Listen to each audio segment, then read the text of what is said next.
Antes que todo, un cordial saludo, espero estés teniendo un buen día. El día de hoy vamos a abordar un tema muy interesante por cual lleva el nombre de medidas antropométricas. Vamos a analizar las definiciones, vamos a analizar para qué sirve y cómo va relacionado incluso para poder diagnosticar alguna patología, ¿no? Por ejemplo, es un método muy utilizado en nutrición para ver el tipo de cuerpo del paciente y las probabilidades que tiene con ello de que se genere una patología crónico-degenerativa como por ejemplo lo es la diabetes. Bien, vamos a iniciar por definiciones.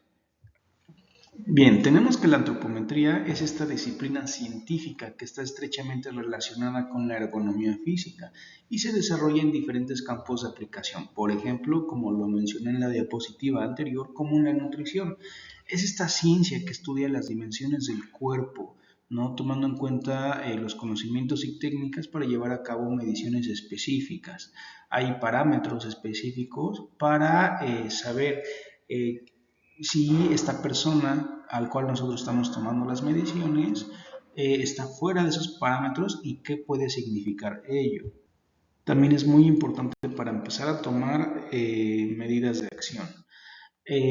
Tenemos que la antropometría basa su función principal en 12 medidas muy importantes. Vamos a analizar cuáles son estas 12 medidas antropométricas. Tenemos que estas incluyen los pliegues de los bíceps, el pliegue en los tríceps, el pliegue subescapular, el pliegue músculo anterior, el pliegue de la pierna medial, ¿no? También tenemos el perímetro del brazo relajado, perímetro del brazo contraído, ¿no? Se analiza, se le pregunta a la persona si es zurda o diestra, dependiendo de esto, nosotros vamos a tomar la medición del lado del brazo que no es dominante, por ejemplo. Entonces tenemos el perímetro del brazo relajado, como lo mencioné, el perímetro del brazo contraído, el perímetro del muslo medial, el perímetro de la pierna, el perímetro glúteo, el diámetro de estiloide de la muñeca.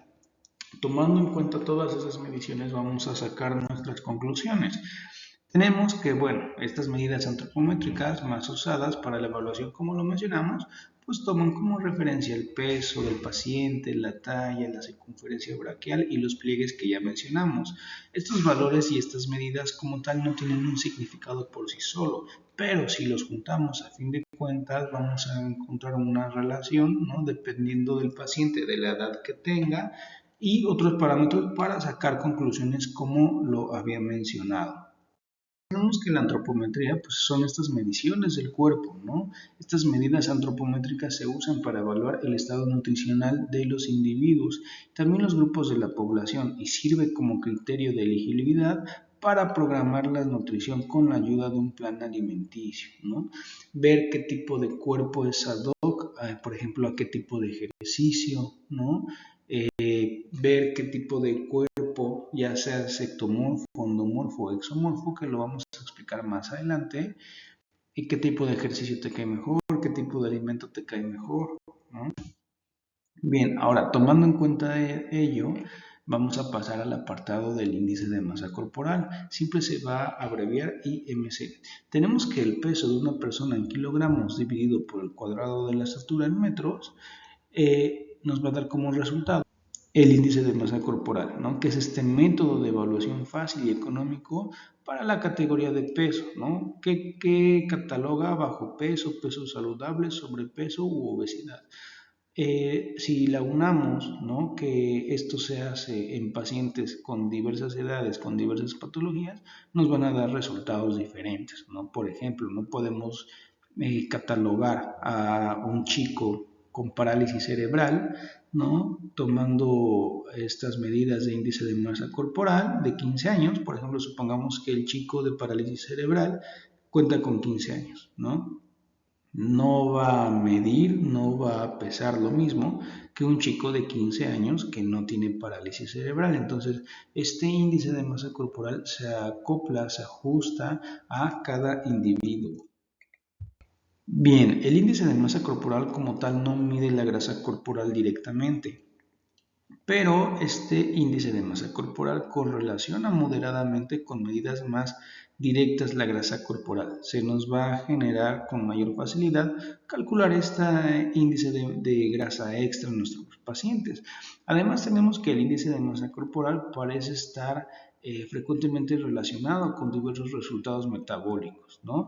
Estas famosas enfermedades metabólicas que nos van a dar pie a posiblemente, muy posiblemente en un futuro desarrollar estas enfermedades crónico-degenerativas, como ya lo había mencionado, la diabetes, que es una enfermedad muy seria, ¿no? Hablando un poquito de la diabetes, recordar que tenemos de tipo 1, que es congénita, o juvenil, de tipo 2, que es la más, lamentablemente es la más común, es la adquirida, y la tipo 3, que es la gestacional, ¿no? En la tipo 1 tenemos una insuficiencia fisiológica del páncreas en cuanto a su funcionamiento. En la tipo 2, pues es una patología que adquirimos gracias a nuestro sedentarismo, gracias a nuestra mala alimentación, ¿no? También influye el factor genético. Si mis papás y mis abuelos tuvieron o tienen, pues yo voy a aumentar la probabilidad de desarrollar la diabetes, ¿no? Y la tipo 3, pues tenemos que es la gestacional. Una vez que la chica se alivia, disminuyen o se regulan sus niveles de glucosa en la sangre, que cabe mencionar va a tener también una posibilidad mayor de desarrollar diabetes en un futuro. Bien, entonces tenemos que este índice de masa corporal es esta medida de asociación entre el peso y la talla de una persona. El IMC es usado como uno de varios indicadores para evaluar el estado nutricional de la persona, independientemente de la edad que tenga, del sexo que sea o si está padeciendo alguna patología.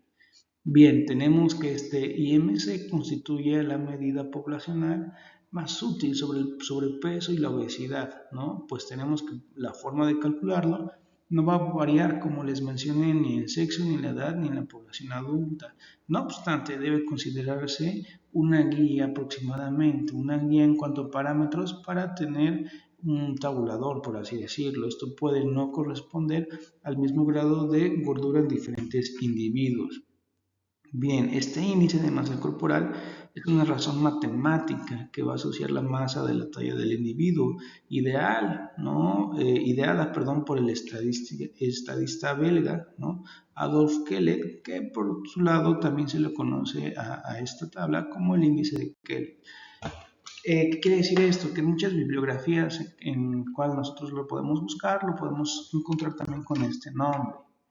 Bien, pero a todo esto, ¿cómo se mide el índice de masa corporal? La fórmula de IMC es el peso en kilogramos dividido por el cuadrado de la altura en metros, ¿no? O sea, kilogramos entre metros. Este índice de masa corporal es una indicación simple de la realización entre el peso y la talla que utilizamos frecuentemente para identificar el sobrepeso o la obesidad en adultos, tanto a nivel individual como a nivel poblacional. Este índice de masa corporal se usa como una herramienta de detección, ¿no? Pero no diagnostica la grasa corporal ni la salud del individuo. Para determinar si el exceso de peso es un riesgo a la salud, un proveedor médico necesitará tener evaluaciones adicionales, como por ejemplo un estudio de química sanguínea para ver cómo está el potencial de hidrógeno, ¿no? El pH. Recordar que tenemos distintos tipos de pH, ¿no? Las mujeres tienen el pH vaginal, tenemos el pH estomacal, tenemos el pH sanguíneo. Tenemos que estas evaluaciones pueden incluir en la medición del grosor de los pliegues cutáneos, evaluación de la alimentación, el tiempo de actividad física y los antecedentes heredofamiliares. Tiempo de actividad física son recomendados 135 minutos por semana. Bien, ¿cuáles son otras formas de evaluar como tal el exceso de grasa corporal? Eh, Además de este índice de masa corporal, bien, otros métodos para medir la grasa corporal nos van a incluir mediciones en cuanto al grosor de los pliegues cutáneos, ¿no? Con calibres tenemos que descartar el pesaje bajo en agua, independencia bioeléctrica, la absorción del dual de los rayos, ¿no? Y la disolución de isótopos. Bien, como tal, vamos a analizar esta tabla Para saber cómo se puede interpretar el índice de masa corporal en adultos, tenemos que para adultos de 20 años o más, este IMC se va a interpretar usando categorías de estado en cuanto al peso estándar. Estas categorías son iguales para los hombres y las mujeres de todos tipos de cuerpo y edades. Las categorías de estado de peso estándar van a estar asociadas con estos rangos de índice de masa corporal en adultos y se va a mostrar la siguiente tabla. Tenemos que en la tabla presente vamos a analizar las categorías de nivel de peso estándar asociadas con el índice de masa corporal en adultos. Se divide el índice de masa corporal y el nivel de peso, ¿no? Tenemos que por debajo de los 18.5 se va a dominar un bajo peso, de 18.5 a 24.9 un peso normal, de 25.0 a 29.9 con sobrepeso y de 30 hacia arriba se va a catalogar con obesidad.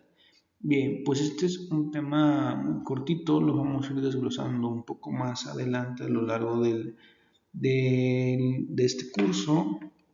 Y de momento, por mi parte ha sido todo. Muchas gracias por tu tiempo, muchas gracias por tu atención y nos vemos en la siguiente clase.